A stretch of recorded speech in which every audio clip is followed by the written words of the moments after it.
Hi there, my name is Matt Cole, co-producer of the Sexperts podcast, along with my great friend Brian Garrity. Before I begin, I just want to give a huge thanks to our guest during this episode, James Roach. He is a wonderfully hilarious performer at the Push Comedy Theater, and you can see him in our group Monocle, the improvised one-act play, every first Friday at 10 p.m. Some other fun shows that are coming up at the Push Comedy Theater, and next week, Friday the 15th at 8 p.m. is Couples Therapy, followed by 10 p.m. is the Made Up Movie, which is one of my favorites. Then Saturday at 8 p.m. is going to be the Improvised Western, and then at 10 p.m. it's gonna be the Too Far Show. It's back. The crudest, rudest, dirtiest comedy show in Hampton Roads. Get your tickets at pushcomedytheater.com. Also, if you're looking for some fun on a Monday night, Monday, June 11th at 8 p.m., the University Theater at ODU presents Johnny Pemberton, along with George Booker and Plan B Comedy. Johnny Pemberton is very, very funny. I'm actually following him on Instagram right now.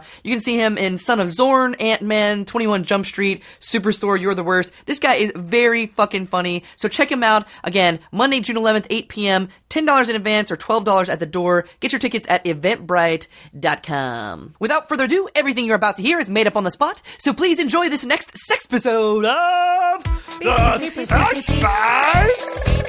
Turn on your computer, dial up the web, download some information into your head.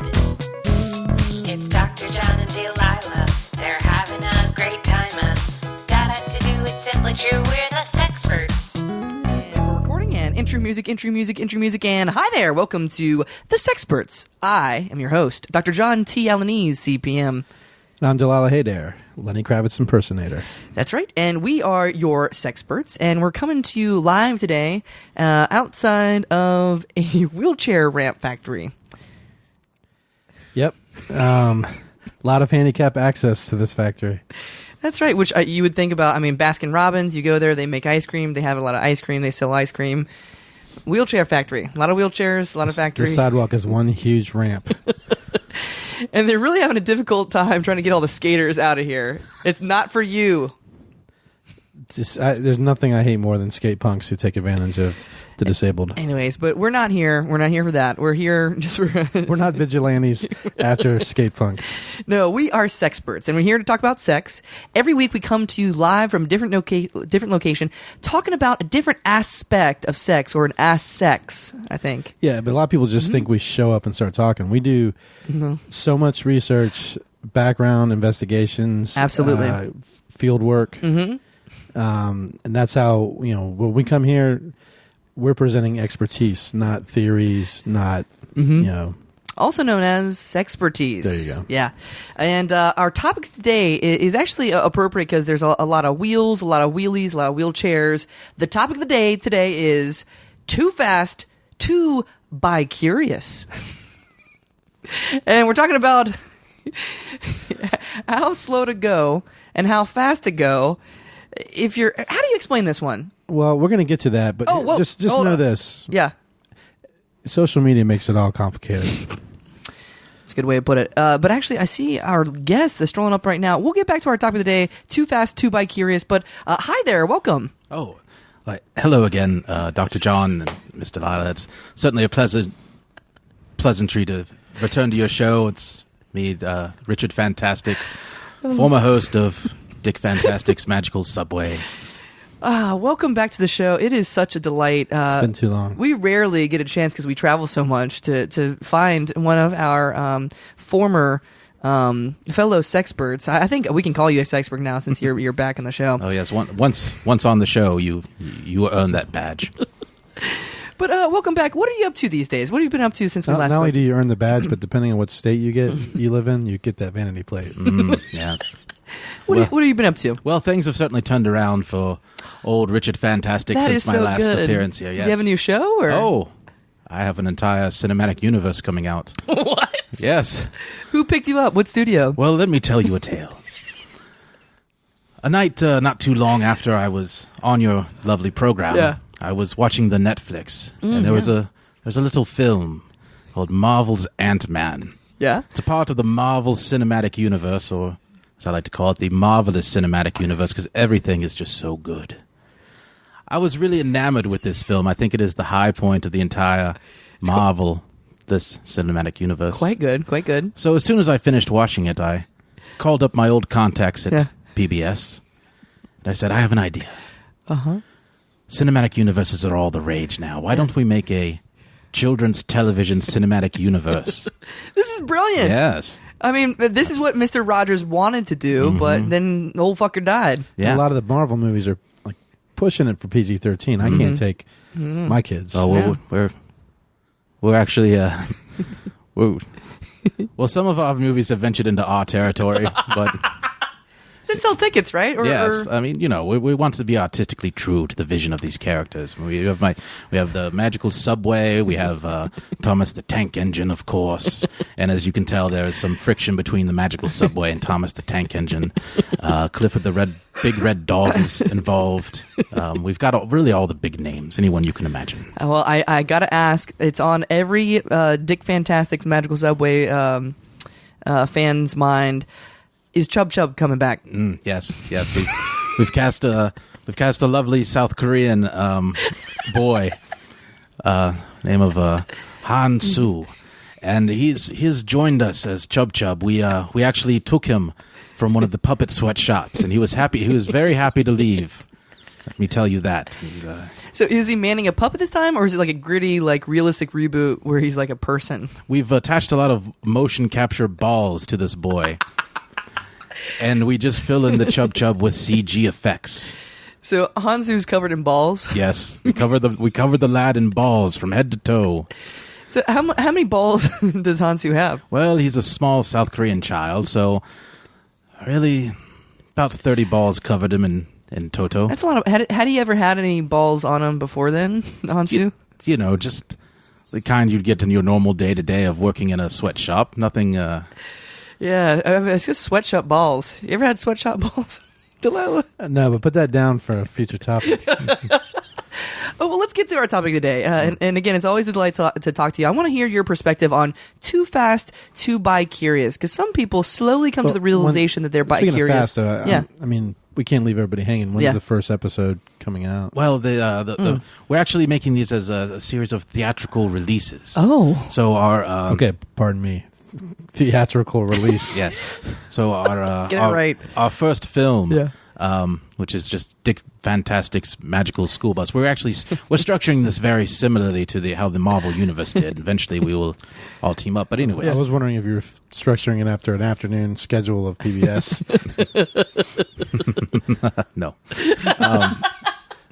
Anyway, it should be released on August 28th, and it'll introduce the magical subway again. I of course will be there, and it'll kind of show my origin stories in the Vietnam War, and how I got the subway, and the children I took from Vietnam in my subway, how we traveled through time, and then it ends in a climactic battle against Clifford the Big Red Dog. You sure this isn't going to be triggering for your actor that plays Chub Chub? No, Chub. Seeing Asian No, children he's abducted? Korea, Delilah. That's different from Vietnam.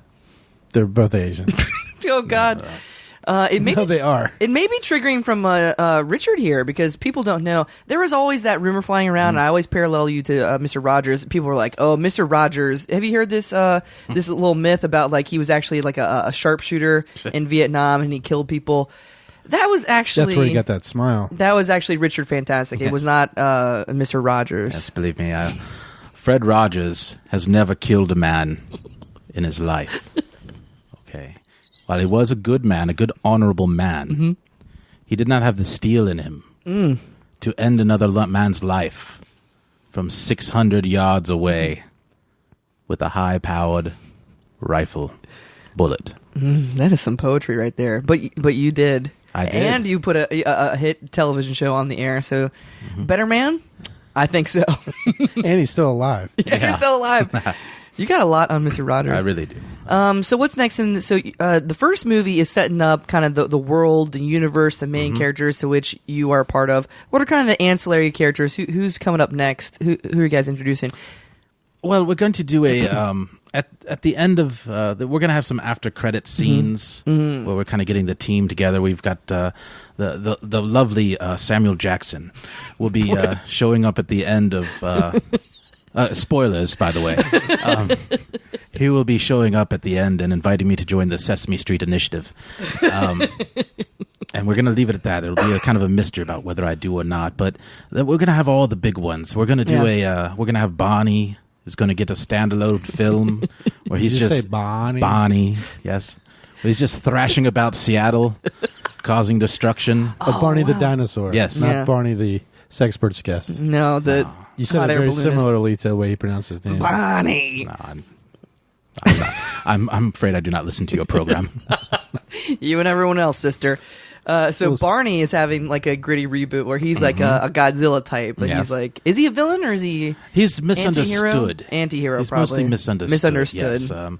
By the end, he will have gotten into a fight with Blue from Blue's Clues, and saved the children from a ravenous dog, not unlike Stephen King's Cujo. I like your approach to marketing. Marvel keeps it really really tight grip on the storyline. You're just open. You're like, my story is going to stand up to people knowing what's going to happen. Yes, our basic, basically for these, because we have a lot of kids that listen to this podcast. I mean, for these films, we plan on introducing 2 classic characters in each movie, and by the end of it, one of those classic characters will kill the other. I imagine that a theater full of people, when they see the first one introduced, they know there's 2 coming. They're going to say, "That's one." Then when the second one comes out, that's 2. We recently tested the film, and before the film premiered, I went on stage at the movie theater and was like, "Yes, we're going to have 2 characters. So when you see the first one, know that that's one, and there will be a second. And then at the end of this, the lovely Samuel Jackson will show up." Why isn't he named Samuel Jackson? That sounds like action. That's a good name. But speaking of the number 2, I want to get to our topic of the day, which is too fast, too bi-curious. And sometimes it does take 2 people to... Have you seen those movies? Oh. The Vin Diesel films? I actually... Delilah here does a great impression of Vin Diesel. Oh. Can you go ahead and do that for us? Whoa. That was way too fast. Oh, my. I'm furious. Oh, my. It's chilling because we actually have him on board. What? Yes. Vin Diesel? Who's he going to play? Vin Diesel is going to be playing Snuffleupagus. We've attached balls to him. And he will be doing the motion capture for Snuffleupagus. We've got Bradley Cooper to do the voice. What? You are poaching everybody from the Marvel universe. They know what they're doing. Anybody from the DC universe that you're poaching? Yes, we've got Zack Snyder. Will be coming in. Yes, they will be. He will be. He's going to be playing Grouch, Oscar the Grouch. He's also going to have balls. We've attached balls to him now. We said we won't be filming your film for several years, but just get used to these balls. Get these balls off me. I think Delilah's very excited to see you. You put a little too much energy into that Vin Diesel. He's more like Well, I'm out of practice on my Vin Diesel because, as I mentioned, I'm a Lenny Kravitz impersonator right now. Oh, I talked about that. So just all day, every day, Lenny Kravitz. Wow. I make appearances at children's birthday parties. Wow. Do children know who Lenny Kravitz is? No. Who do they think you are? They just I dressed the part, so there's some random unknown rock star. I might as well market myself as a rock star. Maybe get more business that way. But I go to a lot of synagogues. What? They know me pretty well. Lenny Kravitz. Oh no! Is that like a play on like Lenny Kravitz sounds like a Jewish name? In the summer, I'm on a impersonator horde tour. What? An impersonator horde tour. Horde tour was like a jam band answer to the Lollapalooza craze of the early to mid '90s, featuring bands like 311 and Blues Traveler and Lenny Kravitz. Yeah, I'm playing Lenny Kravitz in an all impersonator horde tour featuring Blues Traveler impersonators, 311 impersonators. And we're touring the entire country. I still don't know what the fuck you're saying. It's horror tour? Horde. Horde. Horde. It's interesting that you should bring up Mr. Lenny Kravitz. I once had the pleasure of fighting him. What happened? Tell us what happened. I was at an old country buffet. I was piling on the gravy onto my mashed potatoes, just preparing to enjoy myself when from across the room I saw Lenny Kravitz. sitting in the VIP section of the Old Country Buffet with all the shrimp on his plate. Well, I approached him and I said, "Sir, not only is that an irresponsible amount of shrimp you have." Yeah, tell him. It's not sustainable. Yes. But also you offend me deeply with your constant impersonations of Mr. Jimi Hendrix. Ooh. I fought with Jimmy in Vietnam. And I did not watch Jimmy's friends die so that you could impersonate him. Wait. Am I doing an impression of the guy who was doing an impression? Basically. Yes, And truly. what happened next? All right, so them's fighting words to Lenny Kravitz because he doesn't want to be told that he's impersonating Did somebody. he get his feathers in a boa? Oh, he was quite upset because, one, he knows it's true, and two, he's hearing this from Richard Fantastic of Dick Fantastic's Magical Subway. So he recognized you. Yes, of course. Well, I shooed his security guard from the velvet rope of the VIP section of the Old Country Buffet and let myself in. Nice. Lenny began to rise from his seat, and I motioned that he should just stay seated. Can you show us that motion?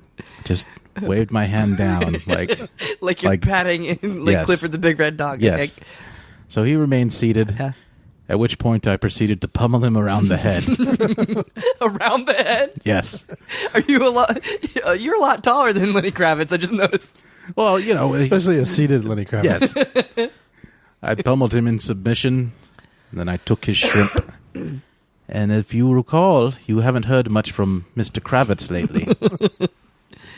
He's been not hiding. dead. And much to the dismay of my paychecks. Much to the dismay of your picture. I just personified my paychecks. Delilah, it's far more honorable to do the impression of a man doing an impression of someone than to be the man doing the impression. I appreciate that, Captain. You're welcome. Captain, fantastic.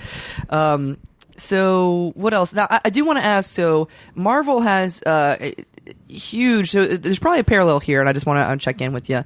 Probably a parallel here. They've gotten huge success with the Black Panther and the whole Wakanda. Is there some sort of like huge diversity character that you have in your universe? Well, I mean, obviously we've already hit upon Chub Chub, but Oh, my bad. and Were you not here? and you know, just depending on his reception, we're kind of going to play him a little low key in the first movie, but He's going to get his own movie. I think yes. I think in the we may reveal the fact that he is in fact the king of South Korea, his own technologically advanced nation, That's why where South they make Korea- the Samsungs. That's why South Korea is doing so much better than North. They got the secret technology and Chub Chub. Mm-hmm. God, phones and such. this is all making sense to me now. So, but yes, I mean, we're basically looking at everything Marvel does and just trying to do it better if possible. I mean, we see Black Panther and we're aware of it, and yes, what a fantastically, great message it sends to everyone. So, What message is that? that if you're a king and you get deposed, you can depose the person who deposed you and become the king again. I wish my kids would grasp that message. Yeah. It's a metaphor. I want you to sit down, watch Black Panther, and get the real message, assholes. Yes. So where does the R come in? You mentioned that earlier, where it's children's television meets the Marvel Universe, but some of them are going into R territory? Well, it's like with my show, Dick Fantastic's Magical Subway. We really got into the hard truths of time travel and historical accuracy. So there's action in these movies that we're doing. There's a lot of action. So and action it leads to violence, and violence leads to blood.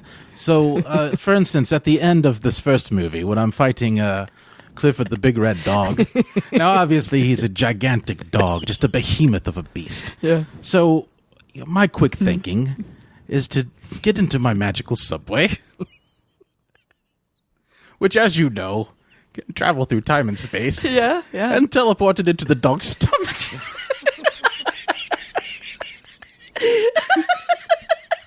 This is solid. This is really good. And drive through his body which then erupts into a geyser of gore and viscera. Do you go out his asshole or out his mouth? We go out of his mouth. So first you see that I've teleported into the dog's stomach. And then we cut to the dog's face, and it kind of looks queasy, and Clifford goes, "I don't feel so good." And then you see a subway fly out of his mouth, bringing his intestines with him, turning him inside out. That's action that can't be spoiled. Oh. I know it's coming, but I cannot wait to see it. That's a good tagline for your, what is it called? The Dick Fantastic Universe? Yes. The children's television cinematic universe. So there's CCCU or something? CCTV? Action that can't be spoiled. Action that can't be spoiled. Well, speaking of being spoiled, I do want to talk about spoiling your bi-curious virginity with Too Fast, Too Furious. But actually, I'm looking at the time. I know you have a very busy touring schedule. You're on to the next podcast promoting your film. Well, first I'm obviously at this wheelchair ramp factory to promote the film. As sad as it is, some children are also in wheelchairs. So that is sad. That's a very good point. But you're looking to see if there's any here. Hey, it's a far cry from Bay 4 wheelchairs when they were just in fixed chairs. Oh man. Okay, well thank you so much, Richard Fantastic of Dick Fantastic's children's cinematic universe. Children's television cinematic. Listen, any other last words, anything before we leave that you want to leave our listeners with? I just want all the listeners to believe in themselves. Know that sweet. If you happen to release a 9/11 episode on 9/12 and it gets your show canceled, you can come back from that. You can always come back from that. You can always come back from 9/11. You heard it here first. There's always a 9/12. There's always a 9/12. Well, thank you so much. We are your Sexperts. Sorry, we'll get to Too Fast, Too Bi-Curious. Maybe we'll put it on the website. But as always, we are your Sexperts. I am Dr. John T. Alanese, CPM. And I'm Delilah Haydair, and I'm bi-curious if you're going to go my way. See you sex time. Yes, we'll see you sex time. Bye-bye. Gotta to do it simply true, we're the Sexperts.